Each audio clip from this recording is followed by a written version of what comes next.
కార్తీక మాసం లాస్ట్ వారం అని చెప్పి మేమైతే కార్తీక సోమవారం అని శివాలయంకి అయితే వెళ్తున్నాము. అమ్మవారి టెంపుల్ అయితే దారిలోనే అయితే ఉంది. ఆవిడైతే చాలా మహిమగలది. మనం ఏ కోరిక కోరుకున్నా ఆ కోరిక అయితే నెరవేరుస్తుంది. మనం ఎప్పుడైనా శివాలయాలకు వెళ్ళేటప్పుడు దారిలో వెయ్యన్న టెంపుల్స్ ఉంటే దర్శనం చేసుకుని శివాలయంకి అయితే వెళ్ళాలి. అయితే ఇక్కడ పంచామృతాలు అయితే షాప్ కాడ అయితే ఆగి కొనుక్కున్నాం. పంచామృతాలు టోటల్ బిల్ ఎంత అయిందో తెలుసుకోవాలని కామెంట్ చేయండి. ఇక శివాలయానికి వెళ్ళాక వేరే గుళ్ళకి అయితే టెంపుల్స్ దర్శనానికి అయితే వెళ్ళకూడదంట. ఇక్కడైతే శివాలయం టెంపుల్ లోనికి అయితే వచ్చేసాం. లోనికి వచ్చేసి ఇక్కడైతే క్యూ లైన్ ఉందని చెప్పి మేమైతే ప్రదక్షిణాలు అయితే చేసాము.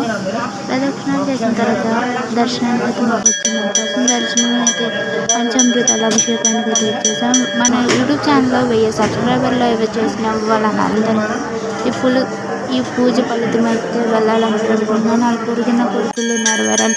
అందరూ బాగుండాలి, అందులో మనం ఉండాలని నేనైతే కోరుకుంటున్నాను ఫ్రెండ్స్.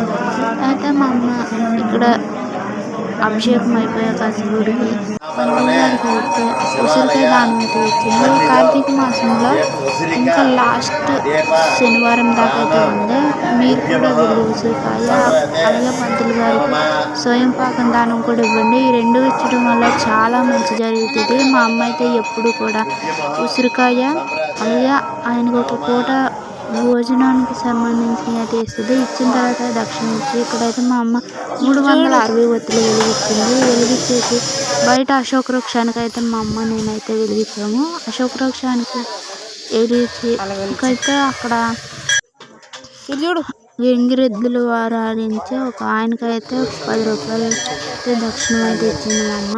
ఆయన ఇచ్చిన తర్వాత ఆ ఎద్దుకైతే బెల్లం అయితే పెడుతుంటే బెల్లం తిందని చెప్పారు ఆయన. అందుకని ఆయనకి అక్కడ పెట్టేసి అయితే మేమైతే ఇంటికైతే స్టార్ట్ అయిపోయాము. మా వీడియో ఎలా ఉందో కామెంట్ అయితే చేయండి, లైక్ చేయండి, షేర్ చేయండి, సబ్స్క్రైబ్ చేయండి.